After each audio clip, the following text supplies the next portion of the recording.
இப்போ நீங்க இருக்கக்கூடிய தொகுதியில பார்த்தீங்கன்னா 2 முதலமைச்சர் வேட்பாளர் வந்து இருக்கிறாங்க. ஒருத்தவங்க அண்ணன் சீமான், இன்னொருத்தர் திரு விஜய் வந்து இருக்கிறாங்க.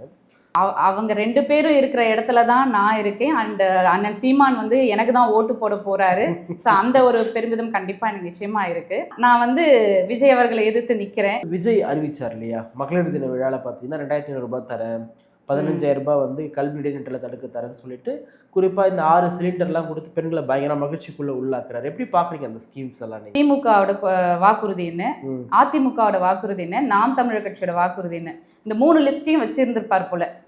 ஓகே, இங்க இருந்து ஒரு பாயிண்ட் எடுத்துக்கோ, அங்க இருந்து ஒரு பாயிண்ட், அங்க இருந்து ஒரு பாயிண்ட் எடுத்துக்கோன்னு சொல்லி ஒரு மிக்சிங்ல வந்துட்டு ஒரு வாக்குறுதி கொடுத்திருக்காரு. இந்த மாதிரி இலவசம் கொடுத்து உங்களை நாங்க கையேந்தி பிச்சை எடுக்க வைக்காம உங்களை நாங்க உங்களோட வாழ்வாதாரத்தை உயர்த்துறோம்னு சொல்றோம். இதுதான் திட்டம். விஜயமா பிச்சை எடுக்க ட்ரை பண்றாரு. அப்ப அதுக்கு பேர் என்னங்க?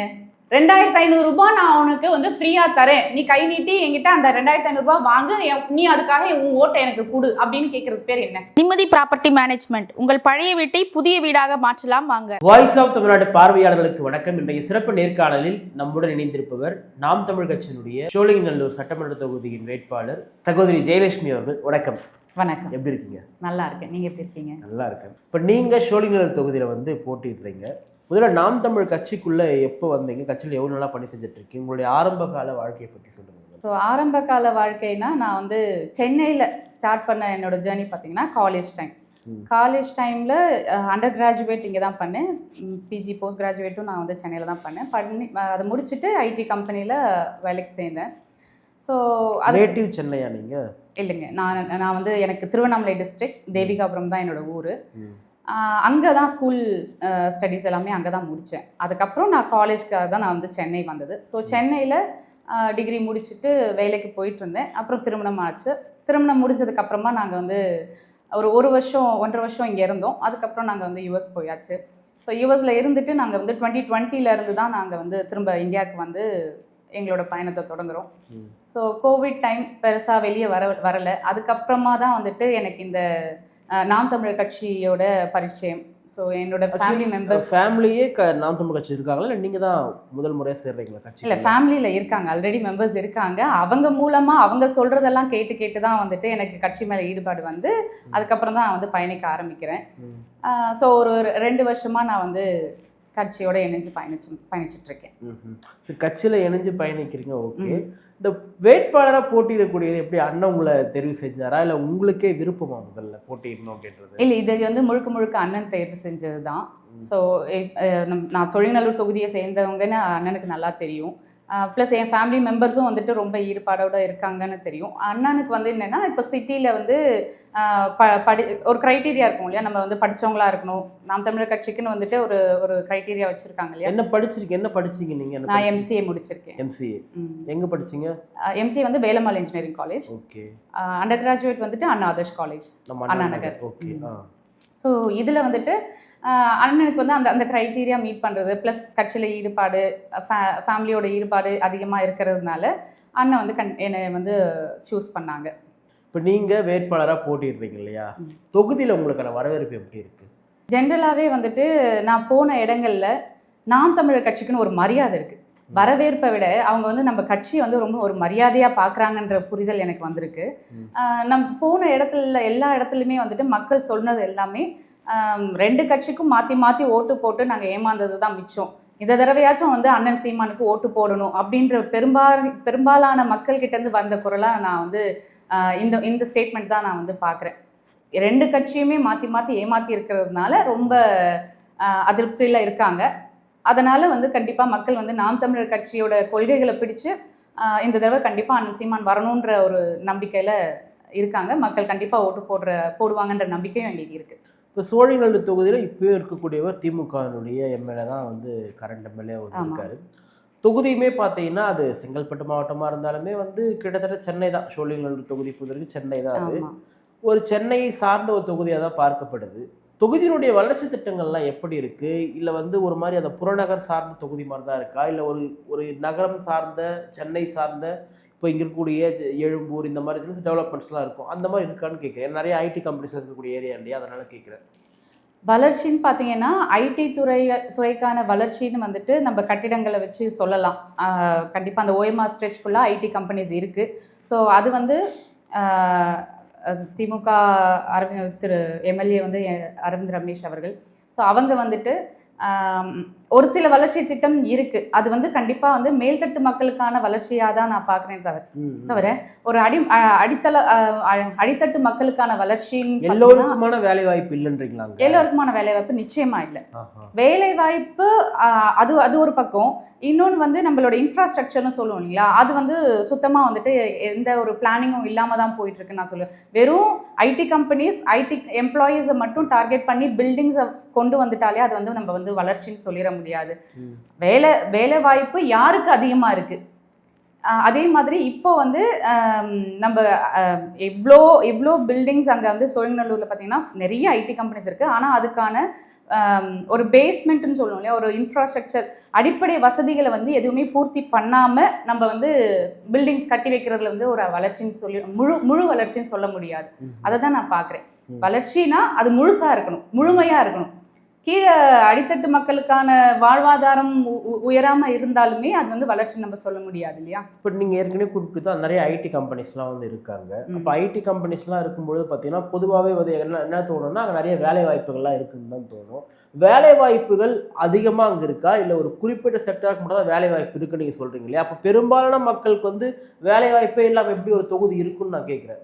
ஆக்சுவலாக அப்படி தான் இருக்குது. நீங்கள் வேலை வாய்ப்பு எல்லாருக்குமே இருந்தால் தான் அது வளர்ச்சின்னு நான் சொன்ன மாதிரி எல்லாருக்குமே அங்கே வேலை வாய்ப்பு ஏதோ ஒரு கேட்டகரியில் அவங்களுக்கு வந்து வேலை வாய்ப்பு இருக்கணும்.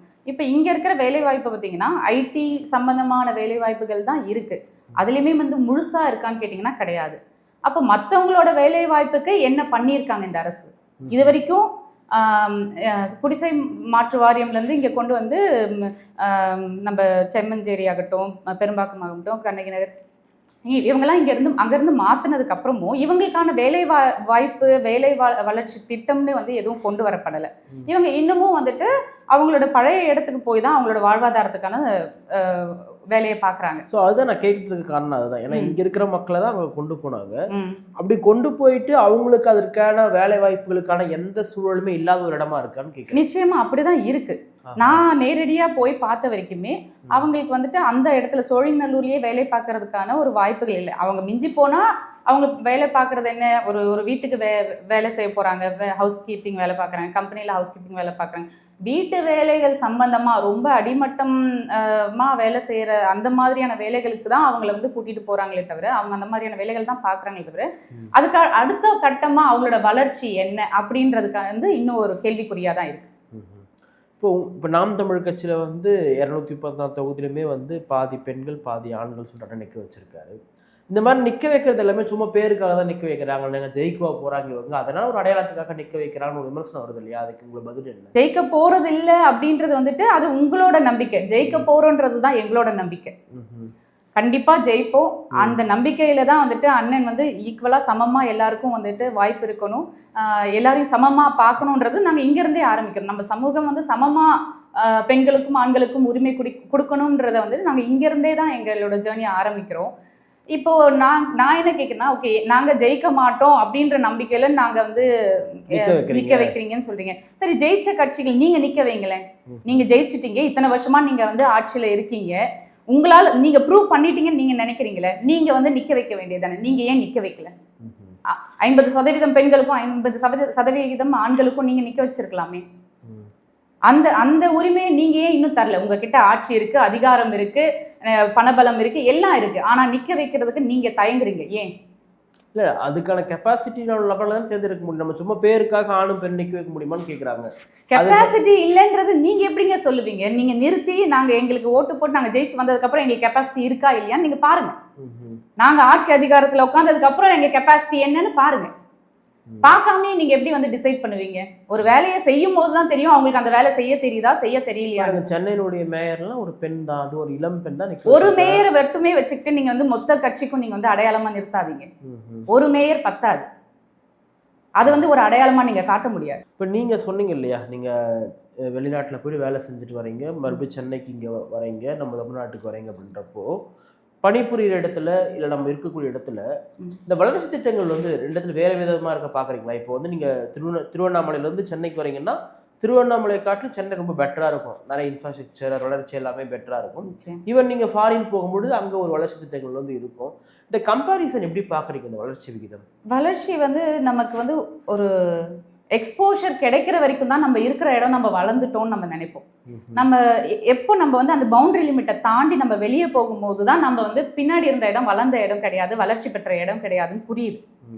ஸோ இப்போ நான் ஏற்கனவே சொல்லியிருந்த மாதிரி நான் என் ஊரில் இருக்கிற வரைக்கும் என் ஊர் வந்துட்டு சூப்பராக இருக்குன்னு நினச்சிட்டு இருந்தேன். அதுக்கப்புறம் சென்னைக்கு வரும்போது சென்னை நல்லா டெவலப் பண்ணி வச்சுருக்காங்க, இதுதான் வளர்ச்சி அப்படின்னு நான் நினச்சிட்டு இருந்தேன். அதுக்கடுத்து நம்ம ஒரு ஃபாரின் கண்ட்ரிக்கு போகும்போது அப்போ தான் புரியுது நம்ம ஆஸ் அ ஹோல் ஒரு நாடாகவே நம்ம வந்து ஒன்றும் வளர்ச்சி அடையலை. இந்தியா ஆஸ் அ ஹோலாகவே நம்ம வந்து வளர்ச்சி அடையலைன்னு தான் தெரியுது. ஸோ நமக்கு வந்து நம்ம வந்து எந்த ஒரு இடத்துல இருக்கமோ நம்ம அதை மட்டுமே பார்த்து நம்ம வந்து வளர்ச்சி அடைஞ்சிட்டோம் அப்படின்னு நம்ம நினைக்கக்கூடாது. இல்லை, நீங்கள் கம்பேரிசமாக பாருங்கள், இன்னைக்கு பல வட மாநிலங்களை விட தமிழ்நாடு வந்து ரொம்ப முன்னேறி இருக்கு, பொருளாதார ரீதியாக, கல்வி ரீதியாக, சுகாதார கட்டமைப்பு ரீதியாக முன்னேறிக்குன்னு சொல்கிறாங்க இல்லையா? அப்போ இதுக்கெல்லாம் காரணம் திராவிடம் தானே, அதை நீங்கள் ஒத்துக்கிறீங்களா? நம்ம வந்து ஒரு 5% முன்னேற்றத்தை காமிச்சிட்டு பின்னாடி என்ன நமக்கு ட்ராபேக்ன்றதை மறைச்சிடுறோம். ஒரு 5% 10% நான் இதை பண்ணியிருக்கேன், நான் என் தமிழ்நாடு இப்படி இருக்குன்னு காமிக்கிறோம். அதுக்கு பின்னாடி நம்ம மறைக்கப்பட்ட உண்மைகள்னு இருக்கு இல்லையா, அது நிறைய இருக்கு. நம்ம ப்ரொஜெக்ட் பண்ற விஷயத்தை விட தெரியாத விஷயங்கள் நிறைய இருக்குன்னு சொல்லி. இப்போ நீங்கள் ஒரு பெண்ணா நீங்கள் வந்து படித்து வந்து வெளிநாட்டில் வேலை செய்கிறீங்க, இன்னைக்கு எலெக்ஷனில் நிற்கிறீங்க, இதுக்கெல்லாம் வந்து ஒரு முன்னேற்றியரா பெரியாரும் திராவிடம் தான் இருக்காங்கன்னு சொல்லிட்டு சொல்கிறாங்க இல்லையா? அப்போ காமராஜர் எங்கே போனாரு? காமராஜர் உருவாக்குனதே பெரியார் தான்றாங்க இல்லையா? நீ இல்லைங்க, இந்த கல்வி திட்டம் நீங்கள் சொல்கிறது என்னோட நான் படித்து வளர்ந்துருக்கேன். இந்த கல்வி திட்டத்தை நிறுவனது யார்? எல்லாருக்கும் கல்வி இலவசம்னு வந்துட்டு கல்விக்காக வந்து முதல் ஸ்டெப் எடுத்து வச்சது காமராஜர் ஐயா அவர்கள் தானே. நீங்கள் எப்படி வந்து திராவிடத்தை வந்து கொண்டு வந்து முன்னாடி நிறுத்துறீங்க? இல்லை, 50 ஆண்டு கால ஆட்சியில் வந்து இப்போ உங்களுக்குலாம் அதில் வந்து பங்கு இல்லையான்னு கேட்குறாங்க, நீங்கள் அதில் பயன்பெற இல்லையான்னு கேட்குறாங்க. பங்கு இருக்கு, பயன்பெறும். ஆனால் எந்த அளவுக்குன்ற ஒன்று இருக்கு இல்லையா? நீங்கள் நினச்சிருந்தா இன்னும் கூட நிறைய பண்ணியிருக்கலாமே. இன்னும் படிக்காத பசங்க இருக்கிறாங்க, படிக்காதவர்கள் இருக்காங்க ஊர்லலாம். ஸோ இது வந்து ஒரு முழுமையான வளர்ச்சியாக நான் பார்க்கல. இப்போ நீங்கள் இருக்கக்கூடிய தொகுதியில் பார்த்தீங்கன்னா 2 முதலமைச்சர் வேட்பாளர் வந்து இருக்கிறாங்க. ஒருத்தவங்க அண்ணன் சீமான், இன்னொருத்தர் திரு விஜய் வந்து இருக்கிறாங்க. ஸோ 2 பேருமே இருக்கக்கூடிய தொகுதி அது. அந்த தொகுதியில் போட்டியிடும் பொழுது உங்களுக்கு ஒரு கூடுதல் மகிழ்ச்சியாக இருக்கா, இல்லை எப்படி இருக்குன்னு கேட்குறேன். நிஜமாவே வந்துட்டு ஒரு ப்ரௌடாக தான் இருக்குது. அவங்க 2 பேரும் இருக்கிற இடத்துல தான் நான் இருக்கேன். அண்ட் அண்ணன் சீமான் வந்து எனக்கு தான் ஓட்டு போட போகிறாரு. ஸோ அந்த ஒரு பெருமிதம் கண்டிப்பாக எனக்கு நிச்சயமாக இருக்குது. அவரோட சப்போர்ட் எனக்கு கிடைக்க போகுதுன்றதுல ரொம்ப பெருமை தான். இன்னொரு பக்கம் பார்த்தீங்கன்னா நான் வந்து விஜய் அவர்களை எதிர்த்து நிற்கிறேன். ஸோ விஜய் அவர்கள் எதிர்த்து நிற்கிறீங்களா? அவரோட கட்சியோட வேட்பாளரை தாங்க நான் எதிர்த்து நிற்க போகிறேன். அப்போ ஆப்வியஸ்லி நான் அவரை எதிர்த்து நிற்கிற மாதிரி தானே அர்த்தம். அது வந்து எனக்கு ஒரு ப்ரௌட் தான். நீங்கள் சொன்ன வளர்ச்சி திட்டங்களை பற்றி பேசும்பொழுது இப்போ விஜய் அறிவிச்சார் இல்லையா, மகளிர் தின விழாவில் பார்த்தீங்கன்னா 2500 ரூபாய் தரேன், 15,000 ரூபாய் வந்து கல்வி இடைநிற்றலை தடுக்க தரேன்னு சொல்லிட்டு குறிப்பாக இந்த 6 சிலிண்டர்லாம் கொடுத்து பெண்களை பயங்கர மகிழ்ச்சிக்குள்ளே உள்ளாக்குறாரு. எப்படி பார்க்குறீங்க அந்த ஸ்கீம்ஸ் எல்லாம்? நீங்கள் அவர் முதல்ல இந்த வாக்குறுதி கொடுக்கறதுக்கு முன்னாடி எனக்கு தெரிஞ்சு நான் என்ன பண்ணியிருப்பாருன்னு நான் நினைக்கிறேன்னா, திமுகவோட வாக்குறுதி என்ன, அதிமுகவோட வாக்குறுதி என்ன, நாம் தமிழர் கட்சியோட வாக்குறுதி என்ன, இந்த 3 லிஸ்டையும் வச்சிருந்திருப்பார் போல. ஓகே, இங்கேருந்து ஒரு பாயிண்ட் எடுத்துக்கோ, அங்கேருந்து ஒரு பாயிண்ட், அங்கேருந்து ஒரு பாயிண்ட் எடுத்துக்கோன்னு சொல்லி ஒரு மிக்சிங்கில் வந்துட்டு ஒரு வாக்குறுதி கொடுத்துருக்காரு. நான் என்ன கேட்குறேன்னா, நீங்கள் 2500 ரூபாய் மகளிருக்கு தரீங்க, ஒரு ரேஷன் அட்டைக்கு ஒரு 2500 ரூபாய் அப்படின்னா கிட்டத்தட்ட 3 லட்சம் கோடி வருது கடன். 3 லட்சம் கோடி 5 ஆண்டில் இவர் வந்து அந்த 2500 ரூபாய் மூலமாக மக்களுக்கு மகளிருக்கு தரப்போறேன்னு சொல்லியிருக்காரு. இந்த 3 லட்சம் கோடிக்கு நீங்கள் என்ன திட்டம் வச்சுருக்கீங்கன்னு நான் கேட்குறேன். இந்த 3 லட்சம் கோடி எங்கேருந்து நீங்கள் எடுத்து கொடுப்பீங்க? அப்போ உங்களோட பிளான் என்ன? திமுக அதிமுக செய்கிறதா நீங்களும் செய்ய போகிறீங்க? என்ன கொள்ளடிக்க போறாரு? ஆமாம், அதுதான் பண்ண போகிறாங்க. நீங்கள் 10 லட்சம் கோடி இன்னைக்கு கடனாக்கி வச்சிருக்கிறது நாளைக்கு வந்து அது வந்து 15 லட்சம் கோடியாகவும் 20 லட்சம் கோடியாகவும் மாறும். இதுதான் உங்களோட திட்டமா? நம்ம தமிழ்நாட்டை வந்து கடன்ல இருந்து மீட்கிறது எப்படி, நம்மளோட வளர்ச்சி பாதையை எப்படி வந்து நம்ம செட் பண்ணணும், மக்களுக்கு வாழ்வாதாரத்தை எப்படி உயர்த்தணும், இது வந்து பிளானா இல்லை. அவங்களுக்கு பொறுத்த வரைக்கும் இந்த வாக்கை வாங்குறதுக்கு நான் உங்களுக்கு என்ன திட்டத்தை கொடுத்தா நீங்க எனக்கு வாக்கு செலுத்துவீங்க. இது எப்படி தெரியுமா இருக்கு? ஏலம் போட்டுட்டு இருக்காங்க. மக்களோட ஓட்டை ஏலம் எடுத்துக்கிட்டு இருக்காங்க. நீ 1000 ரூபாய் ஒரு பக்கம், நான் 1000 ரூபாய் தரேன், நான் 2000 ரூபாய் தரேன், நான் 2500 ரூபாய் தரேன். என்னங்க ஏலமா நடத்திட்டு இருக்கீங்க? மக்களோட வாக்கு உங்களுக்கு வந்து ஏலமா போயிடுச்சா? அந்த 2500 ரூபாய் ஒரு பெண்ணுக்கு உரிமை தொகையை நீங்க பார்க்கலையா? அது எப்படிங்க உரிமை தொகை? சரி, நான் 2500 ரூபாய் நீங்க எவ்வளவு வருஷத்துக்கு தருவன்றீங்க? 5 வருஷம். நாங்க என்ன சொல்றோம்னா, நாம் தமிழர் கட்சி என்ன சொல்லுதுன்னா, 2500 ரூபாய் வெறும் 2500 ரூபாயோட நாங்க உங்களை நிறுத்தல. உங்களால 15,000 ரூபாயில இருந்து 20,000 ரூபாய் வரைக்கும் உங்களால உழைச்சு சம்பாதிக்க முடியும். அதுக்கான வழிவகைகள், வாய்ப்புகள், வேலை வாய்ப்பு திட்டத்தை உருவாக்கி தருவோம் அப்படின்னு தான் நாம் தமிழர் கட்சி உறுதியளிக்குது. இப்போ உங்களுக்கு 2500 ரூபாய் மாசம் 2500 ரூபாய் வேணுமா, இல்ல 20,000 சம்பாதிக்கக்கூடிய ஒரு வேலை வாய்ப்பு வேணுமா? வேலை வாய்ப்பு தான் கேட்பாங்களா? அதைத்தான் நாங்க சொல்றோம். இந்த மாதிரி இலவசம் கொடுத்து உங்களை நாங்க கையேந்தி பிச்சை எடுக்க வைக்காம உங்களை நாங்க உங்களோட வாழ்வாதாரத்தை உயர்த்துறோம்னு சொல்றோம். இதுதான் திட்டம். விஜயமா பிச்சை எடுக்கிறதுக்கு ட்ரை பண்றாரு. அப்ப அதுக்கு பேர் என்னங்க? 2500 ரூபாய் நான் உனக்கு வந்து ஃப்ரீயா தரேன், நீ கை நீட்டி என்கிட்ட அந்த 2500 ரூபாய் வாங்கு, நீ அதுக்காக உன் ஓட்டை எனக்கு கொடு அப்படின்னு கேட்கறதுக்கு பேர் என்ன? வந்து ஒரு விதமா ஓட்டை வாங்குறது தானே. நீங்க வாக்குறுதி கொடுக்குறீங்க. நான் சரி, இதுக்கான திட்டம் என்ன? இந்த 3 லட்சம் கோடிக்கு நீங்க எங்க இருந்து காசு எடுப்பீங்க? நமக்கு என்ன இருக்குது டாஸ்மார்க்? அப்போ அவர் வந்து திமுகவுக்கும் அதிமுகவுக்கும் எந்த வித டிஃபரன்ஸும் இல்லாம தானே மூணாவது கட்சியா நிக்கிறாரு. இந்த டாஸ்மாக ஒழிப்போம் அப்படின்னு நீங்க யாருமே சொல்லலையே. யார் வாயிலையாவது டாஸ்மாக ஒழிப்பு? சரி, மகளிர்னு குரல் கொடுக்குறாரு விஜய் அவர்கள். நான் அவர்கிட்ட கேட்கிறேன், அந்த மகளிர் சந்தோஷமா வாழணும், நிம்மதியா வாழணும்னா என்ன பண்ணணும்? நீங்க கொடுக்குற 2500 ரூபாவை அவங்க வீட்டுல இருக்கவங்க வாங்கிட்டு போய் டாஸ்மாக்ல கொடுத்து அழியறதுக்கு பேர் இல்லைங்க நீங்க மகளிரை சந்தோஷப்படுத்துறது. அந்த டாஸ்மாகை எடுத்து உன்னை நான் சந்தோஷமா இருக்க வைப்பேன், உன் புருஷன் வந்து குடிக்காம இருப்பாங்க அப்படின்ற வாக்குறுதியை கொடுத்துருந்தீங்கன்னா நீங்க கரெக்டான வாக்குறுதி கொடுக்குறீங்கன்னு நாங்க ஒத்துப்போம். நீங்க 2500 ரூபாய் கொடுப்பீங்க, அந்த பக்கம் டாஸ்மாக் ஓபன் பண்ணுவீங்க. அப்ப அந்த காசை நீங்க எப்படி எடுக்க பாக்குறீங்க? திரும்ப வந்துட்டு இந்த பக்கம் ரைட் ஹேண்ட்ல கொடுத்து லெஃப்ட் ஹேண்ட்ல வாங்கிடுறீங்களே. 6 சிலிண்டர்லாம் கொடுக்குறாருல, அதெல்லாம் உங்களுக்கு மகிழ்ச்சி தானே? பெண்களுக்கு மகிழ்ச்சி தானே சிலிண்டர்லாம் ஃப்ரீயா கொடுக்குறது? சிலிண்டர் கொடுக்கறதுக்குமே வந்து பின்னாடி என்னங்க ரீசன்? அதுவுமே வந்துட்டு வாக்கு வாங்குறதுக்கான ஒரு செயலா தான் நான் பாக்குறேன். நீங்க இப்போ ஒரு சிலிண்டர் கொடுக்குறேன்னு ஒரு கட்சியும் 2 சிலிண்டர் கொடுக்குறேன்னு இது வந்து கிட்டத்தட்ட ஒரு ஏலம் நடத்துற மாதிரியா இருக்கு. யாருமே மக்களுக்காகவோ நம்ம தமிழ்நாடுக்காகவோ தமிழ்நாட்டின் வளத்துக்காகவோ யாரும் இங்க வந்து வாக்குறுதி கொடுக்கல. அதை பேஸ் பண்ணி இல்லை. உங்க ஓட்டை நான் எப்படி வாங்கலாம், நான் என்ன சொன்னா நீங்க உங்க ஓட்டை எனக்கு கொடுப்பீங்க. உங்ககிட்ட நான் ஒரு பொருள் வாங்குறேன், அது வந்துட்டு இந்த பொருளை நான் வாங்கும் போது நான் பின்னாடி என்னெல்லாம் தப்பு பண்ணுவேன்றதை நீ கேட்கக்கூடாதுன்றதுக்காக தான் உனக்கு ஒரு பணம். அந்த மாதிரி தான் நான் இதை பார்க்குறேன். நான் பின்னாடி போய் நான் எவ்வளோ லட்சங்கள் கோடிகள் சம்பாதிச்சாலும் ஊழல் லஞ்சம்னு வாங்கினாலும் நீ அதை கேள்வி கேட்கக்கூடாது அப்படின்றதுக்காக கொடுக்கக்கூடிய பணம் தான் இது. சிலிண்டர் அவர் கொடுத்துருக்க அந்த மற்ற வாக்குறுதிகள் எல்லாமே. நிறைவான கேள்வி, இப்போ சோழிங்கநல்லூர் தொகுதிக்கு ஒரு வேட்பாளராக நீங்கள் சொல்லக்கூடிய ஒரு செய்தி என்ன? ஐ மீன், நீங்கள் வந்தால் என்னென்ன செய்வீங்கன்னு நீங்கள் சொல்ல விரும்புகிறீங்க சோழிங்கநல்லூர் தொகுதிக்கு? சோழிங்கநல்லூர் தொகுதியில் வந்துட்டு பார்த்தீங்கன்னா நிறைய பிரச்சனைகள் அதிகம். பெரிய தொகுதி, ஸோ பெரிய பெரிய பெரிய பிரச்சனை இருக்குது. பெரிய பிரச்சனைனா இப்போ இதில் வந்து எல்லா தட்டு மக்களுக்குமே காமனாக இருக்கிற பிரச்சனை சாலை வசதி, சாலை போக்குவரத்து நெரிசல் வந்து ரொம்ப அதிகம். ஏன்னா ஐடி கம்பெனிஸ் அங்கே அதிகம். இப்போ மெட்ரோ ஒர்க் நடக்கிறதுனால அது ஒரு பெரிய பிரச்சனையாக இருக்குது. ஸோ ஃபஸ்ட்டு வந்துட்டு நம்ம வந்து சாலை வசதிகளும் சாலை போக்குவரத்து நெரிசலையும் குறைக்கிறது வந்துட்டு பிரதான வேலையாக இருக்கும். அதுக்கு அடுத்தது வந்துட்டு இங்கே சோழிங்கநல்லூருக்கு வந்துட்டு ஒரு பெரிய பொக்கிஷம்னு பார்த்தீங்கன்னா பள்ளிக்கரணை சதுப்பு நிலம். ஸோ இந்த சதுப்பு நிலம் ஏற்கனவே நிறைய ஆக்கிரமிச்சிருக்காங்க.